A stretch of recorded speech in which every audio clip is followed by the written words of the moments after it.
Eu tenho tratado sobre o tema serviço e considero não esgotado esse tema, obviamente, porque quando nós falamos de serviço, logo me vem em mente uma palavra chamada mordomia.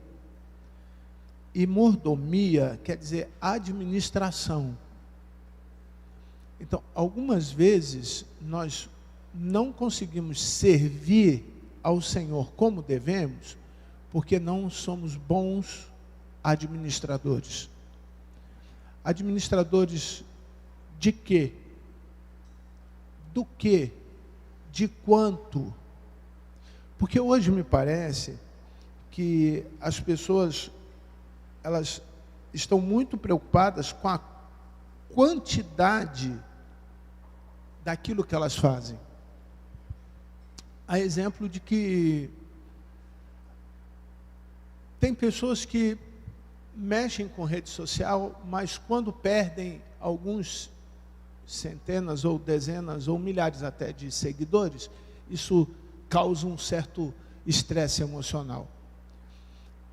E foi feito um estudo que esses principais personagens que hoje estão brigando contra a depressão, Whindersson Nunes, Padre Fábio de Mello e outros, tiveram diretamente relação com a exposição da imagem e a frustração da perda desta quantidade de pessoas que o seguiam.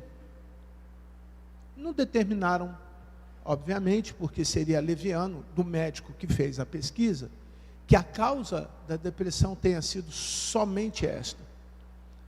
Mas o excesso de exposição gera duas coisas no cérebro humano e que às vezes não é bom. Primeiro, é uma alegria passageira. A gente se sente aceito. Está todo mundo gostando ou não gostando. E há quem diga por aí que mesmo não falando bem, que falem. Não sei se isso é bom, mas eu acho que não é bom, mas tem gente que acredita assim.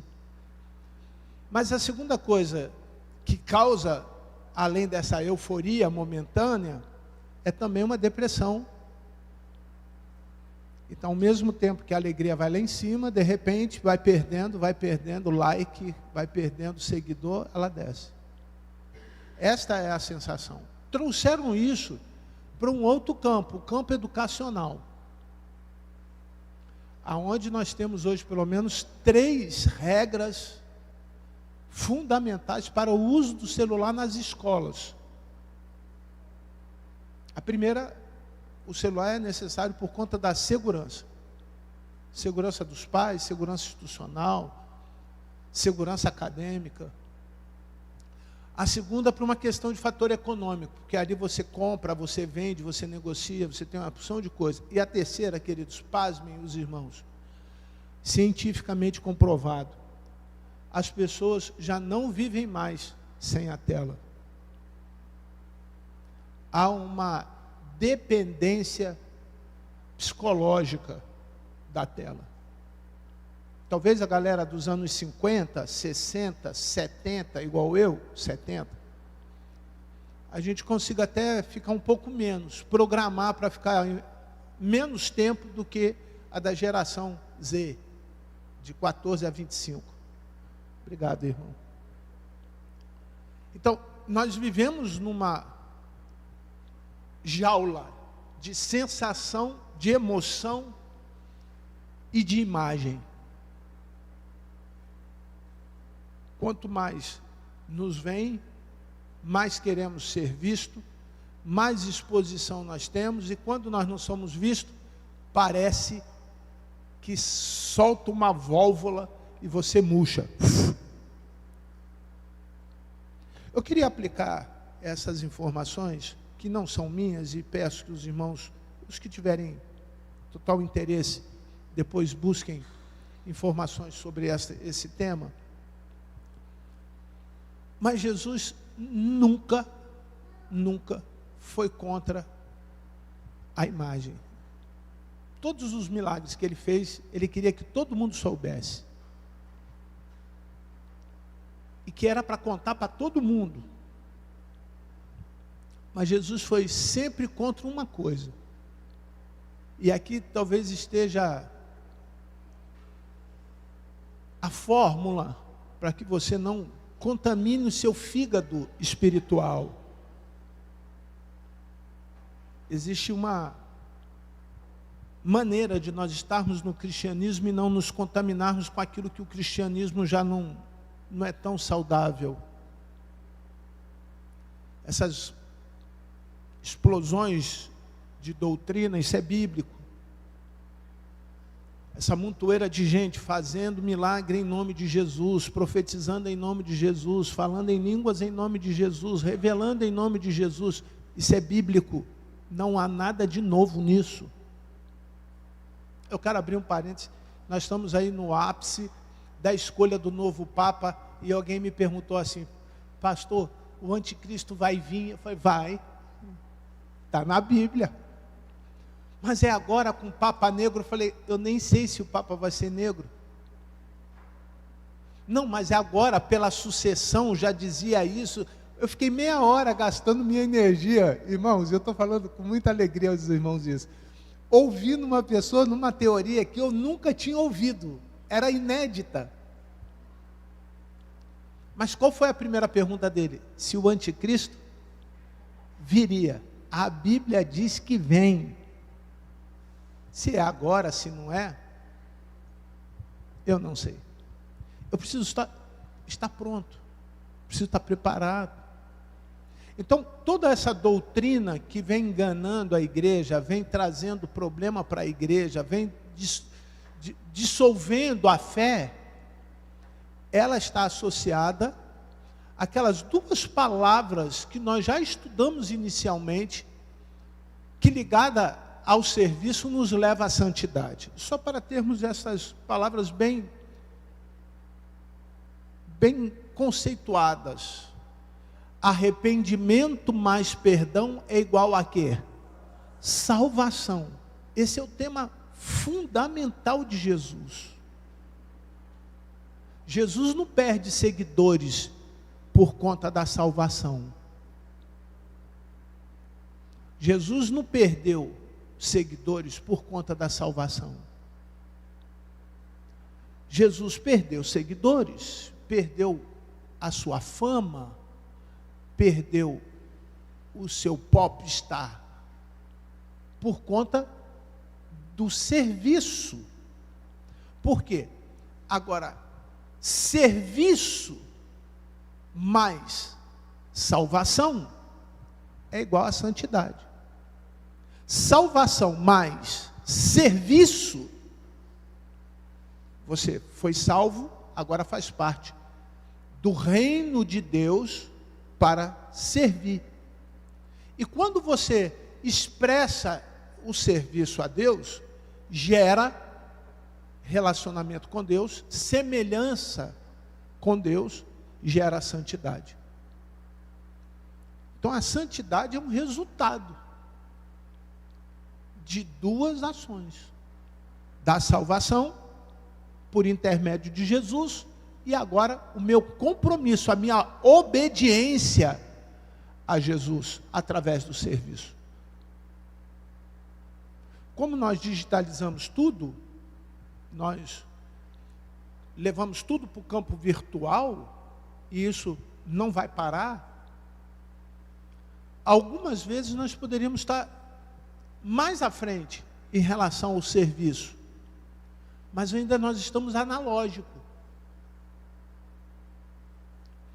O que é esta comparação do digital para o analógico? O analógico, ele é acrônico, está fora do tempo. Tem gente que já não sabe mais usar. Tem pessoas que já não conseguem mais usar a Bíblia de papel. Existem outras tecnologias, tablet, celular, o telão, a televisão, a Bíblia ouvida, você coloca o texto e fica ouvindo. Existem outros mecanismos. Mas a percepção que eu tenho é que qualquer hora a bateria do mundo vai acabar. E nós vamos precisar da Bíblia de papel. E ela precisa estar guardada em 2 lugares. A primeira, na minha mente e no meu coração. Eu preciso guardar isso. Eu preciso guardar. Eu preciso ter uma relação com essa Bíblia, com essa palavra, e guardar na minha mente e no meu coração. Depois, eu preciso cuidar para que outros, essa geração que vem depois de mim, aprenda. Eu preciso ensinar. Eu preciso falar para as pessoas. Então, Jesus não estava preocupado com a sua autopromoção, mas estava preocupado com a preservação da palavra de Deus ao longo dos séculos.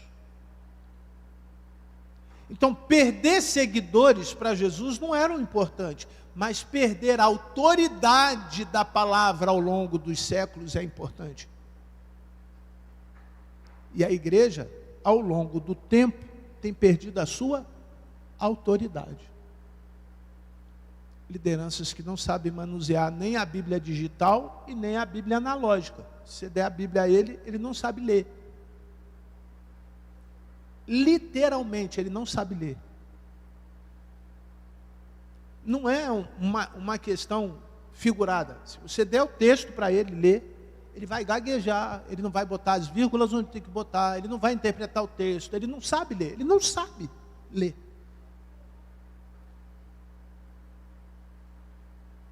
E por que este analfabetismo funcional? Pela falta da habilidade da leitura. A pessoa se distanciou daquilo que era essencial. E isso compromete o quê? E daqui para frente é o meu interesse. Como Paulo fala, compromete a fé.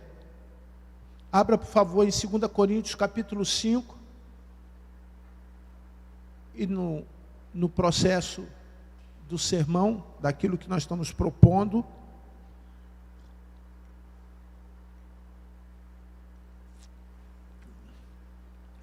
Segunda Coríntios, capítulo 5, nós vamos ler do 1º versículo até o 7º.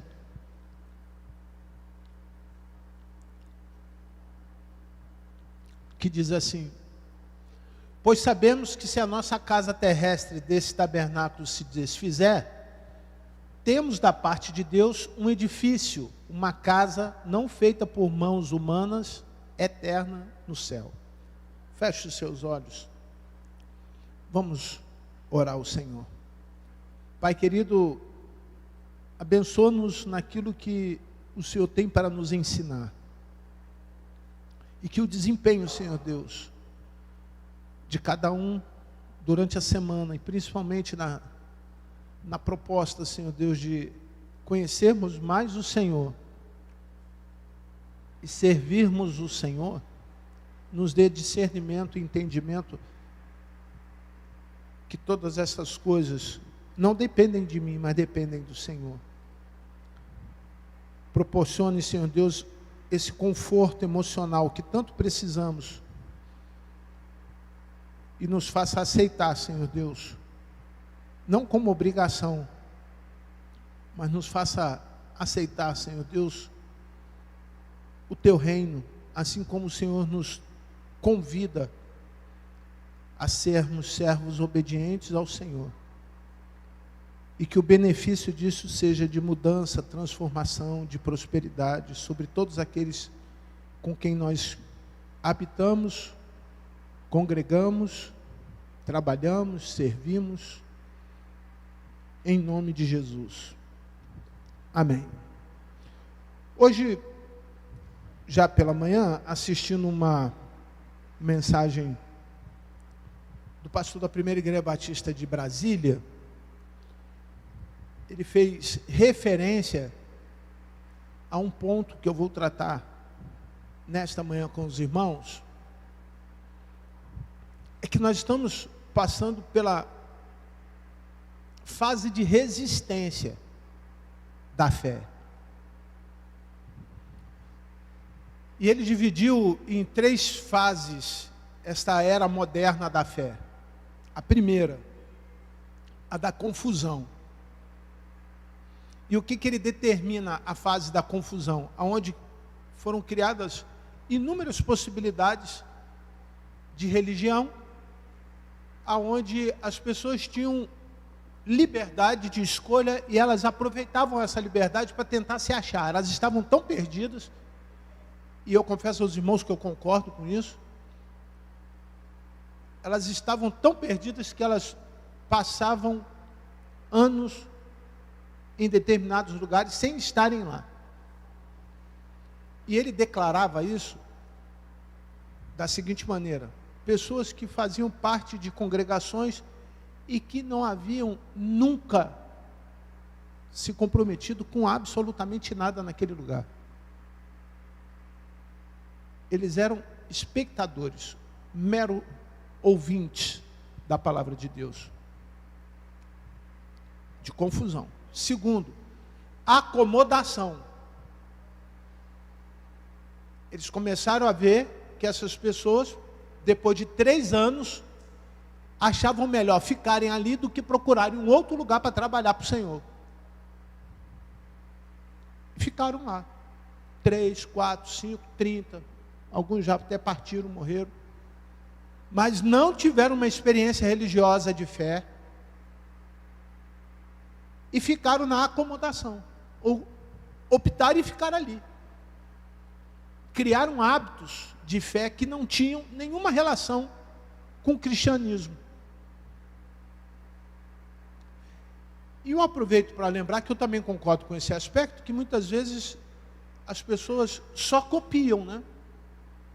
E aí nós percebemos um movimento na igreja brasileira de identidade, onde as pessoas tiveram vários congressos de identidade, crise de identidade, quem sou, para onde eu vou, o que eu vou fazer, quais são os meus valores, meus princípios, quais são as minhas doutrinas. Foram enxurradas de livros nessa direção. E aí ele chega à terceira fase, que é da resistência. Por quê? Depois da acomodação, chega um momento de frustração dessa galera, eles saem procurando lugares que satisfaçam a si e não a Cristo. É quando a igreja se transformou numa antropofomismo. As pessoas queriam ver homens iguais a Deus e não serem semelhantes a Deus como homens. As pessoas estavam ali querendo serem adoradas. Quanto mais adoração se via, quanto mais, e ele chama de show gospel, quanto mais atração, quanto mais luz, quanto mais foco, quanto mais direcionamento ao homem, mais as pessoas iam. Então nós vimos aí uma série de cantores famosos se tornando pastores, abrindo igreja e tornando seguidores ou levando multidões a segui-los por conta dessa referência da imagem. Mas a igreja, agora esse período, está num processo de resistência. Vem a pandemia. Com a pandemia, as que não tinham resistência fechou. Não foram só igrejas batistas que fecharam, não. Igreja presbiteriana, metodista, congregacional, wesleyana, Assembleia de Deus, congregações de diversos lugares do Brasil, elas fecharam. Por quê? Porque elas perderam a atração. As pessoas não iam lá. E não indo, uma série de problemas aconteciam. Então as igrejas foram fechando.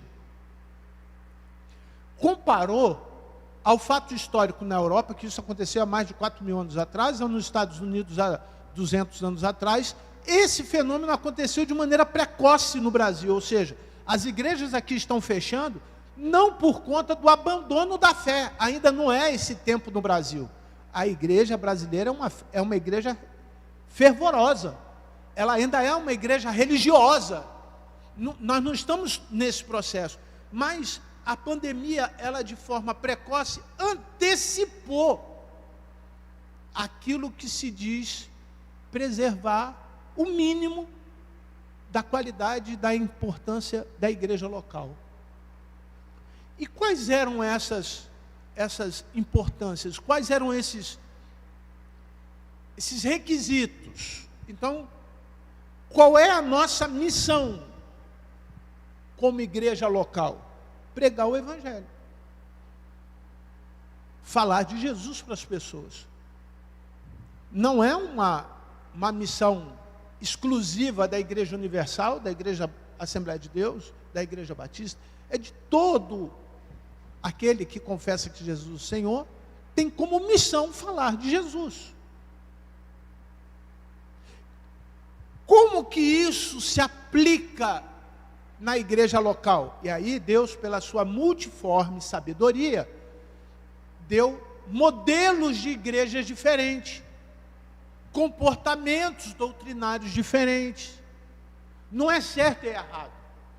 A igreja com a luz acesa, está certo, está errado. Não, se eu estou bem ali, fica lá.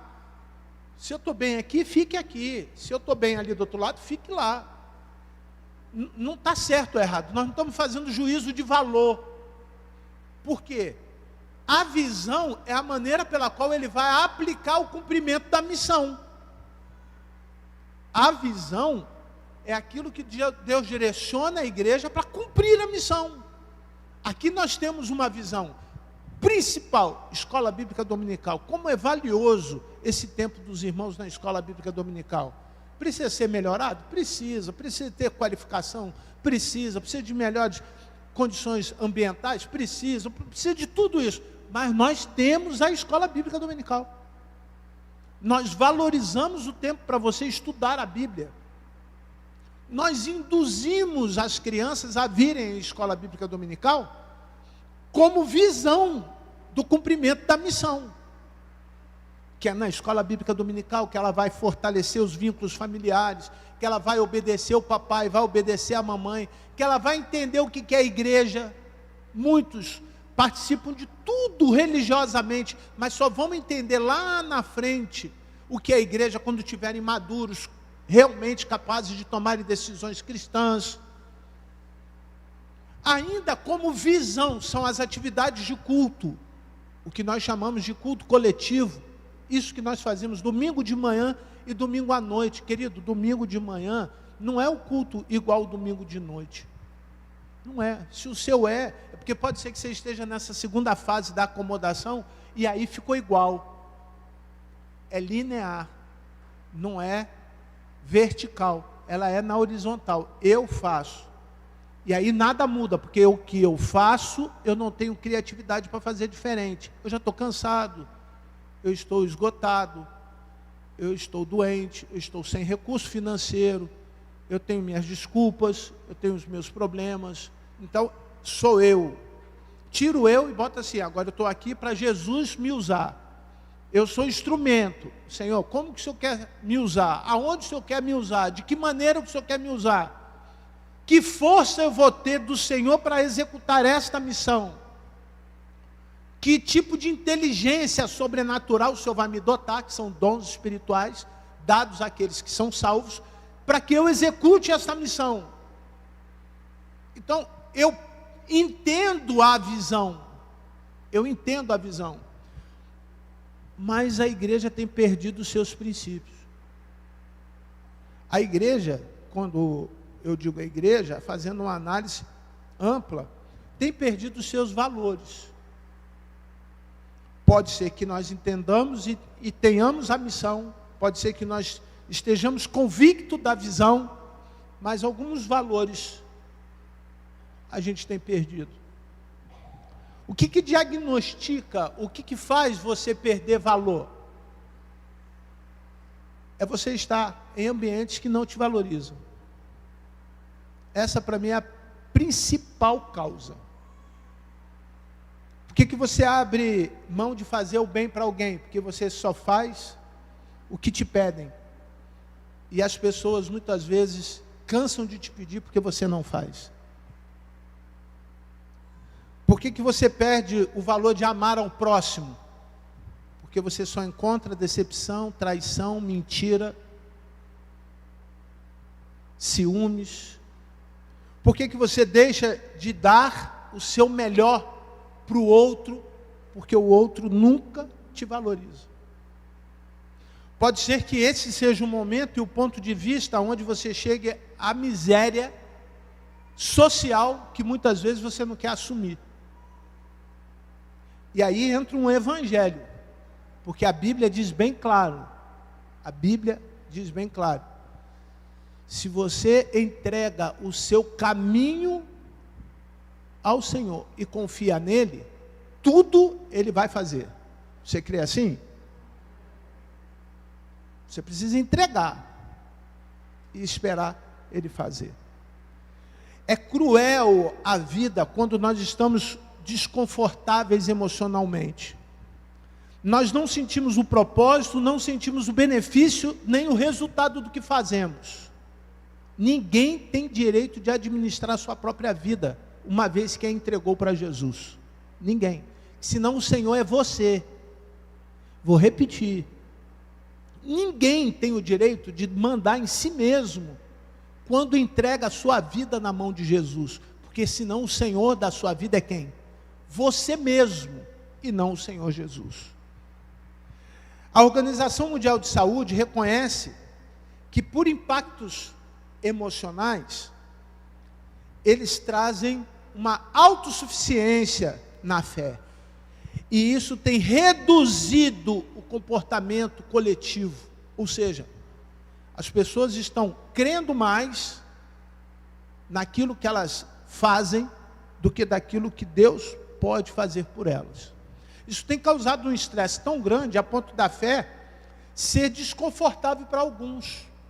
Difícil, até gerando um alto índice de suicídio entre líderes e pastores, entre pessoas que já estão há muito tempo acostumadas com aquele lugar. E esse sentimento de busca de ajuda faz com que a igreja perca a sua missão.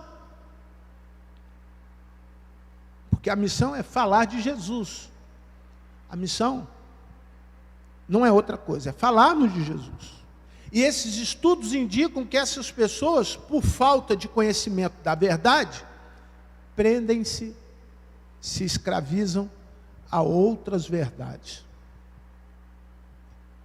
Quais são essas verdades? Vamos tentar aqui separar algumas verdades desse texto que Paulo nos deixa como valores. A primeira verdade. Eu vou pedir, eu não sei se é possível, Daniel, você utilizar a versão que eu estou usando. A versão... Deixa eu abrir a Bíblia aqui, porque sumiu.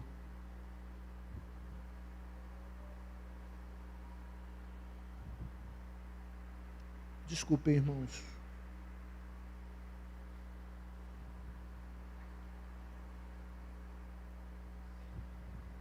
Segunda Coríntios 5, eu vou ler na minha versão. Tradução da linguagem de hoje, tá? Acredito que o computador você consiga colocar aí. Isso. Computador funcionando rapidinho. De fato, nós sabemos que quando for destruída esta barraca em que nós vivemos, que é o nosso corpo aqui na terra, Deus nos dará, para morarmos nela, uma casa no céu.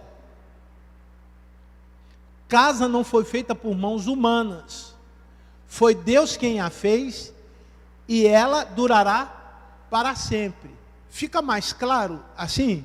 Fica mais claro assim? Está claro? Nessa versão? Claro que existem outras versões, mas eu separei esse texto nessa versão para nós entendermos alguns valores. Primeiro valor que o apóstolo Paulo fala: você vai morrer. Você vai morrer. Mas antes de morrer, existe outro tipo de morte. Uma coisa que nós não nos apercebemos, que nós não temos como cuidado, é o que nós declaramos. O que é o batismo? Morrer para o mundo e viver para quem? Pergunto, Você já morreu para o mundo? Pergunto, você está vivendo para Cristo? E aí então o apóstolo Paulo fala que eu preciso ter esse valor como sendo um valor de fé. Tem que acreditar nisso. Que no momento em que eu entreguei minha vida para Jesus, esse corpo aqui, com os seus 128 quilos por enquanto, e 300, pressão 11/4, 84 de glicose, estou pronto para operar, só se Jesus não quiser. Entre o 10 e 17, tá, irmãos? Orem por isso. Esse corpo aqui, ele precisa desse corpo, enquanto eu estiver aonde? Enquanto eu estiver aonde? Aqui.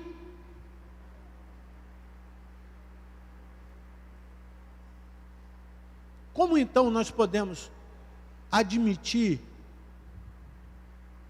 Como que nós podemos admitir usar isso aqui, que agora não é mais meu, para outra coisa?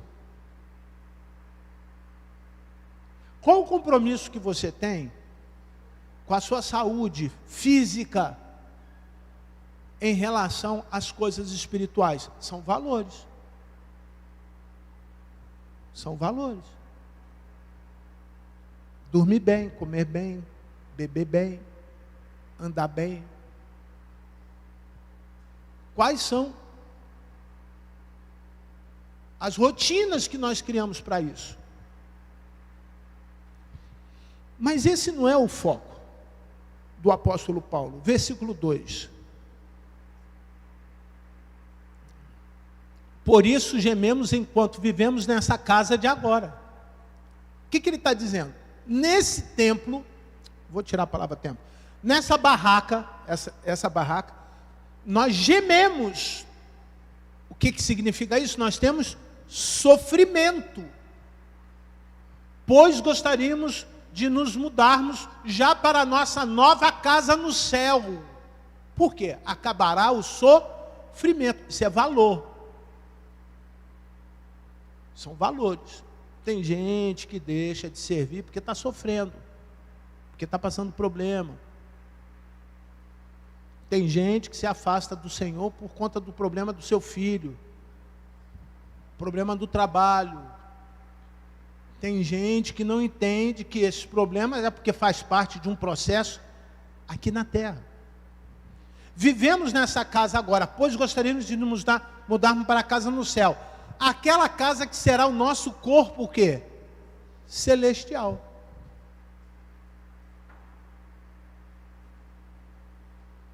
Você consegue, você tem nesse momento esperança no Senhor? Você consegue aguardar no Senhor um tempo de viver sem sofrimento? Então não usa isso como argumento para estar longe dele. Não coloque isso como sendo a sua maior dificuldade. Generalizar a causa é banalizar o resultado. Todas as vezes que você diz que o seu resultado foi comprometido por conta das dificuldades, é porque você é pequeno. É você que precisa abrir mão desse processo e acreditar, estar presente num outro processo através da fé. Versículo 3, eu finalizo no 7. E quando nos vestirmos com Ele, não ficaremos sem corpo. Se você puder voltar um pouquinho ali, aqui já me traz uma semelhança. Quando nós chegarmos lá, é alvo da nossa fé, nós estarmos semelhantes a Ele. Então, o sofrimento de Cristo é identidade e não semelhança. O meu sofrimento me torna igual a Cristo. Meu sofrimento aqui me torna igual a Cristo. Agora, a minha identidade é quando eu chego lá. Não desista, irmão. Segura um pouquinho. Segura um pouquinho. Proponha mais um tempo para o Senhor. Desistir de quê? Porque todas as vezes que você olhar para o tempo que já passou, você cai nas duas primeiras crises, né? A da confusão e da acomodação. E aí você entra num looping espiritual, como se você não saísse disso. E eu trago duas referências aqui. Não se meça pela medida alheia. Não se compare com ninguém. Você é você. Todo homem dará conta de si mesmo para Deus. Você é você. Segundo, seja grato. Não fica preocupado porque alguém tem e você não tem. Porque alguém faz e você não faz. Porque alguém chegou a algum lugar que você gostaria de chegar e não chegou. Quem está bem com Deus não tem tempo para frustração, irmão. Quem está bem com Deus, relacionado com Deus, não tem tempo para frustração. Ficar pensando, meu pai, minha mãe não fez, eu podia ter feito isso, eu podia ter feito aquilo. Irmão, faça. Procure coisas novas. Enquanto você tem vida, você tem a oportunidade de fazer coisas novas. Estabeleça novas metas, porque a missão já foi dada e a visão Deus vai dar. Agora, valor, meu irmão, ninguém troca. Se você está com Cristo, nova criatura é. Isso é valor. Tem um cântico do Rebanhão, acredito que seja dele, Jesus Cristo mudou o meu viver. Lembram? Jesus Cristo mudou o meu viver. Então o Evangelho é de coisa nova, todo dia. Não dá tempo de você ficar em depressão espiritual. Poxa vida, estou numa igreja tradicional há 113 anos. E aqui Deus continua operando, Deus continua salvando, Deus continua dando visão. Quem está fora da visão não é o problema do pastor por não ter visão, é porque está fora da visão.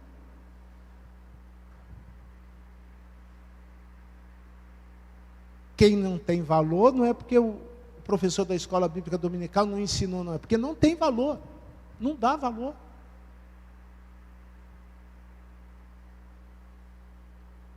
A Prefeitura do Rio de Janeiro vai fazer talvez o terceiro maior evento internacional com a Lady Gaga no Rio de Janeiro.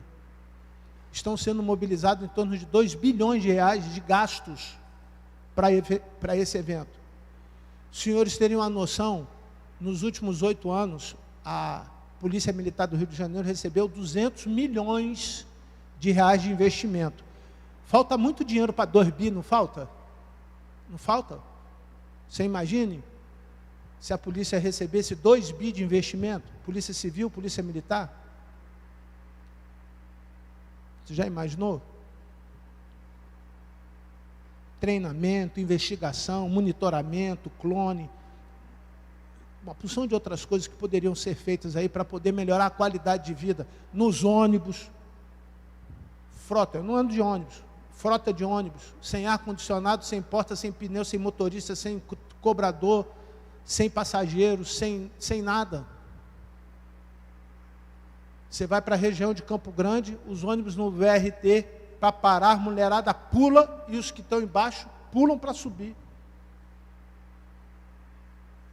Isso é inversão de valor.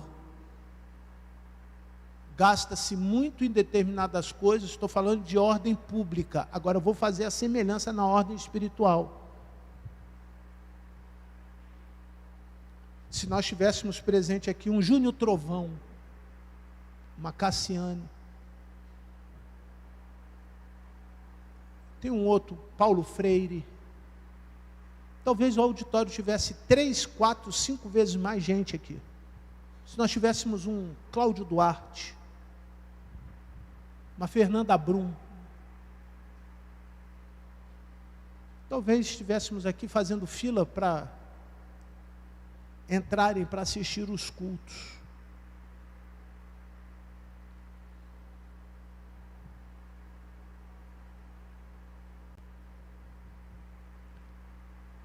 Por que é assim? Verso 4.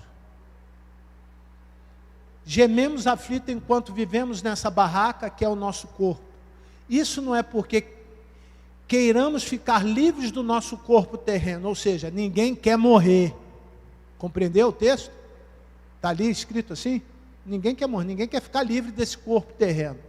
É que desejamos receber o corpo celestial para que a vida faça com que o que é mortal desapareça. A gente quer desfrutar das coisas espirituais aqui. Eu quero. Você não quer? Desfrutar das coisas espirituais aqui em vida? Eu quero. Eu preciso. Mas por que eu não consigo? O que me distancia? É a forma como eu enxergo as coisas espirituais naquele lugar. Para estes, que não trago nenhum problema, digo aos irmãos, não vejo dificuldade. Quem quiser ficar lá na igreja A, B, C, D ou D, já falei isso com os irmãos, não vejo problema nenhum. Mas que tenha propósito, que haja de fato relação com Deus. Senão não faz a mínima diferença dos que estão agora esperando o novo Papa. Faz a mínima diferença. É idolatria. Não fazendo a diferença, não há adoração naquele ambiente. Então estão sendo enganados. É o período de confusão. E depois de se encontrarem confusos, vão buscar um momento de acomodação e o reino não cresce. O reino de Deus não cresce. O reino não avança. Porque para que se cumpram as coisas finais, as coisas preliminares precisam acontecer. Esse momento que nós chamamos da igreja fria, ainda não é a igreja morta. Se nós desejamos uma igreja diferente, nós precisamos entender qual o valor nós temos dado àquilo que tem sido feito de diferente. Pastor, mas não tem sido feito nada diferente.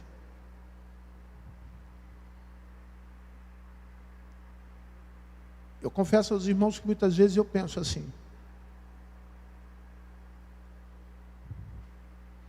Verso 5. E foi Deus quem nos preparou para essa mudança e nos deu o seu Espírito como garantia de tudo que Ele tem para nos dar.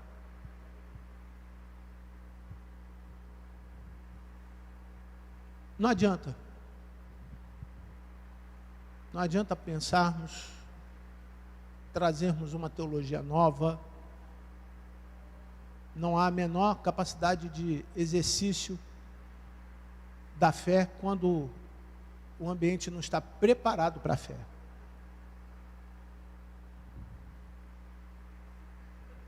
Eu quero comparar aqui um episódio que os irmãos conhecem, quando Elias foi confrontar os deuses, os profetas de Baal que adoravam outros deuses. Aquele ambiente estava propício para aquele evento. Aquele ambiente estava pronto para o fogo descer. Só faltava alguém, como Elias, para pedir. Aquele ambiente causou medo no profeta. Há quem diga até que causou depressão no pobrezinho do Elias. Pode ser.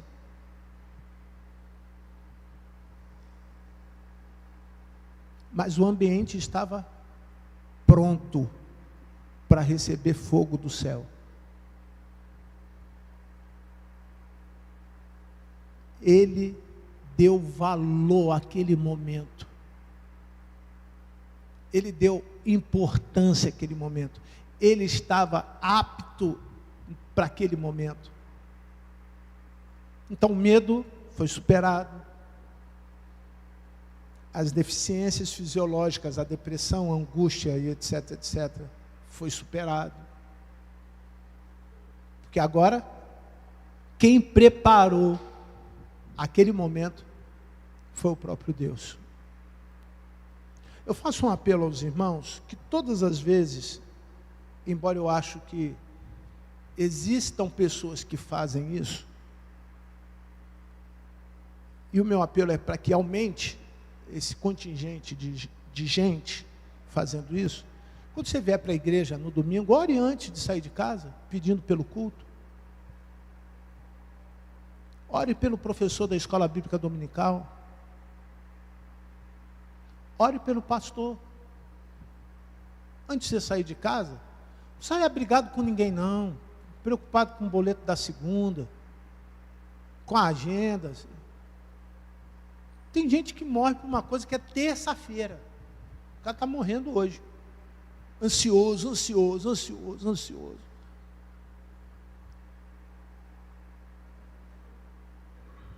Você vem para o culto de noite, antes de você sair da sua casa, você ora.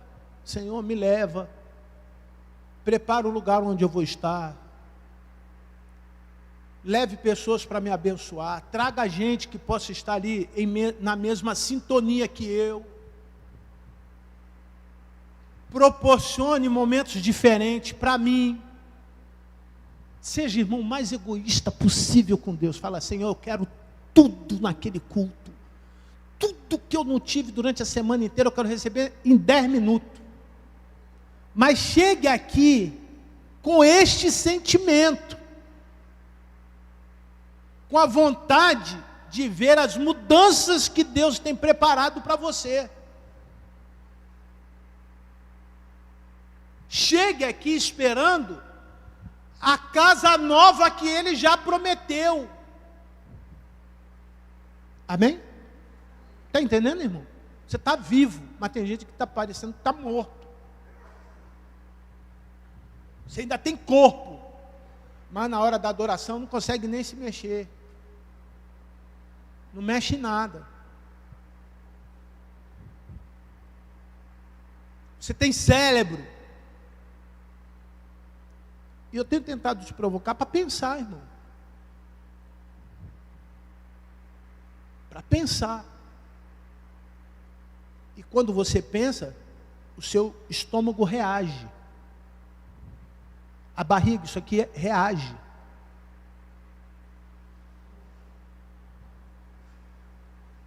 Você precisa sentir a coisa reagindo.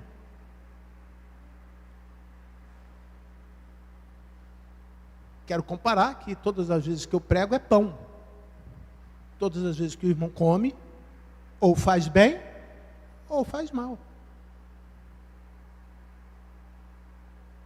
Ou então o irmão não come.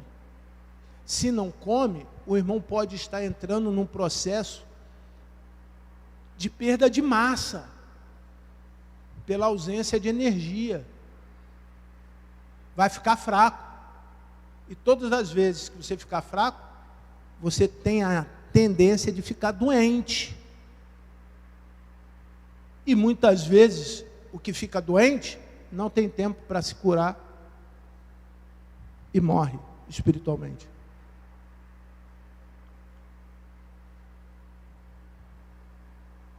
Essa é a preocupação. A preocupação não foi a fralda que você trouxe para a irmã Rebeca ontem. É porque que o resto da igreja não estava aqui para comemorar um momento tão especial da filha da Sandra e do Nilton. Você não precisa concordar se estava certo, se estava errado, se fez bem, se fez mal. Não tem nada disso. Ela faz parte da tua família espiritual. Ela faz parte da tua vida. Ela faz parte agora de você, porque fazemos parte de um mesmo corpo.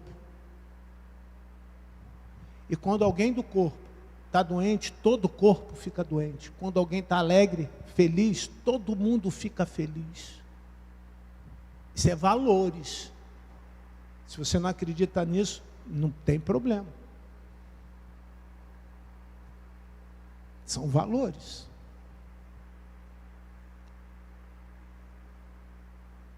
Tem alguém doente entre vós? O que a Bíblia fala? Ore. Ore, ore, peça ao Senhor, ore ao Senhor. É aproveitar as oportunidades.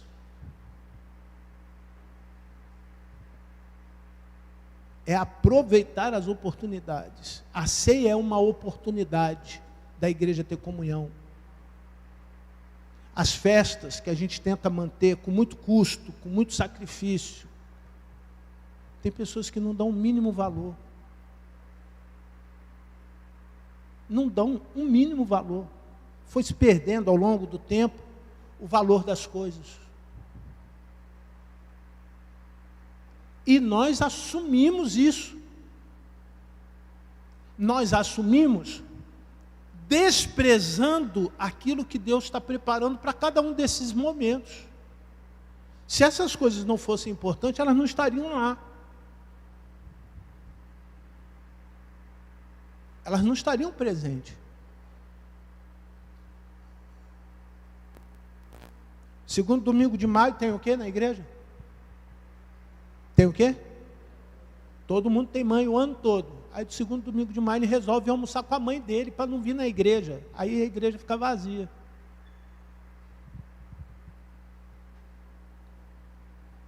Você foi na feijoada do São Jorge agora no dia 24?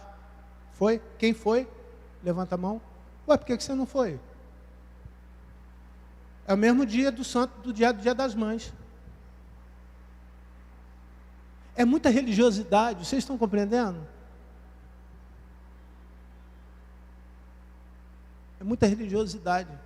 Chama-se sincretismo. Tem dia dos pais? Tem dia dos pais? Segundo domingo de quê? Meu pai já morreu. Nem quanto tempo meu pai morreu? Muito tempo atrás. Já morreu. Não vou, porque agora eu vou ficar de luto. Meu pai morreu, não vou não. Irmãos, vou pedir o pastor Jorge para fazer o culto ou o pastor Luiz. Pronto. Pastor, essas datas são todas elas, irmão, todas elas têm seus significados. Mas pode ser uma oportunidade para gerar um ambiente diferente, para nós cumprirmos a nossa missão. Por exemplo, no Dia das Mães, traga uma mamãe visitante. Convide a sua mãe que não é da igreja para vir à igreja. Fale do amor de Jesus para sua mãe. Aproveite, traga seu irmão, seu cunhado, seu primo. Mas sabe por que tem dificuldade? Porque você está no item 1. Confusão. Que logo depois gera o quê? Acomodação. Aí você fica em casa. Irmão, quem está perdendo é você. Jesus está voltando. Você está perdendo a oportunidade de Deus preparar mudanças para a tua vida através da igreja.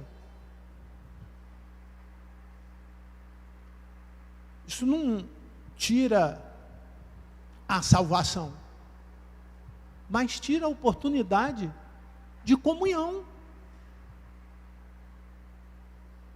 Tira a sua oportunidade de estar junto com outro irmão, se é irmão, né? Se você o tem como irmão. Arrependimento mais perdão. Então, nós caímos lá no primeiro ponto. Pode ser que alguém, ou eu, ou você, tenha causado alguma coisa a alguém, a ponto dele não ter me perdoado, ou eu perdoado a ele, que não quero conviver com ele. Só que o texto está dizendo que um dia essa casa vai acabar, essa barraca que vai acabar, E todos nós vamos estar vivendo sem sofrimento agora no céu. Vamos tentar trazer um pouquinho disso para aqui. Sinceridade. Se gostou, você fala, gostei. Se você não gostou, você fala, estou orando por você. Quando alguém falar isso comigo, eu já sei que é porque não gostou. Pastor, estou orando pelo senhor. Irmão, vem cá, o que o senhor não está gostando? Me ajuda. Eu quero crescer, preciso crescer.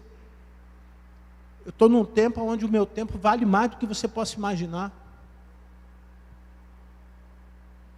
Muito mais. Mas não, perdemos tempo com os detalhes. Verso 6. Estamos sempre muito animados, pois sabemos que, enquanto vivemos nesse corpo, estamos longe do lar do Senhor. É assim? É assim? A igreja está animada? Não.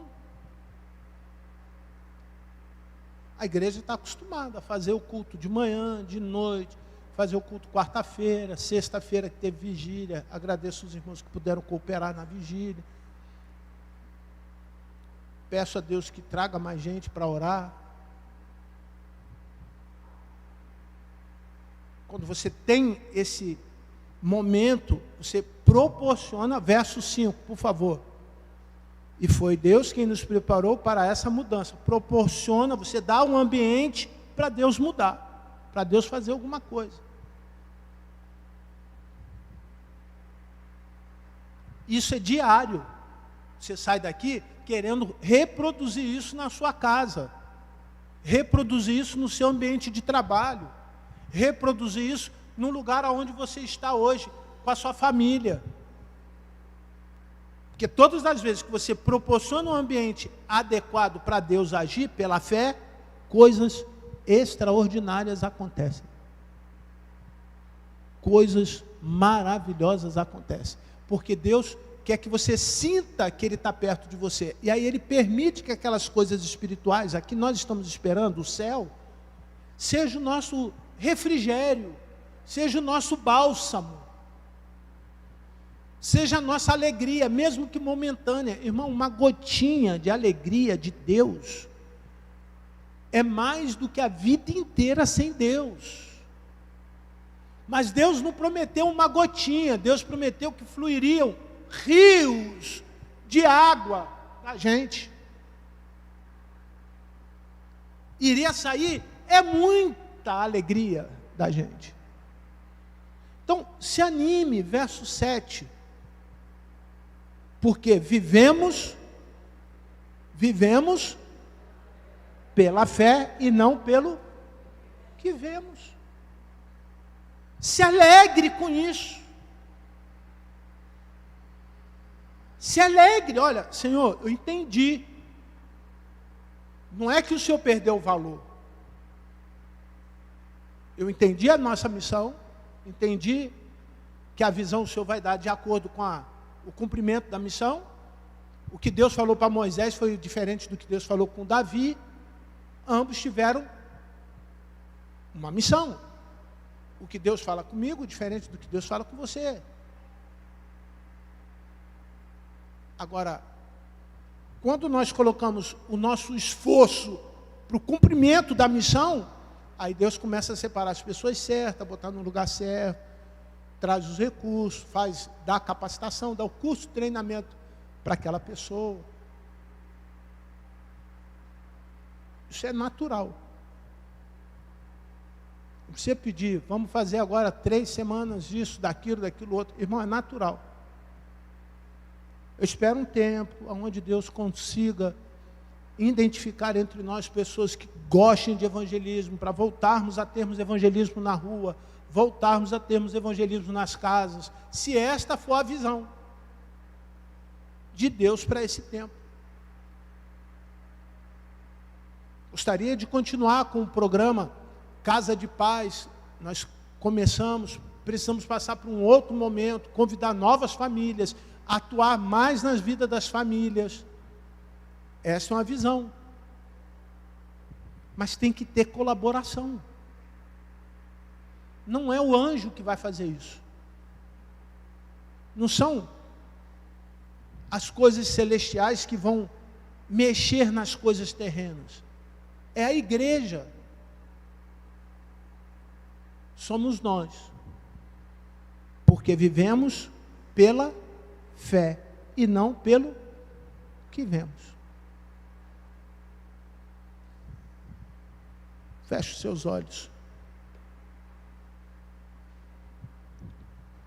Peço ao Senhor, nessa manhã, que o Senhor nos torne capazes de interpretar a Tua vontade nesse momento.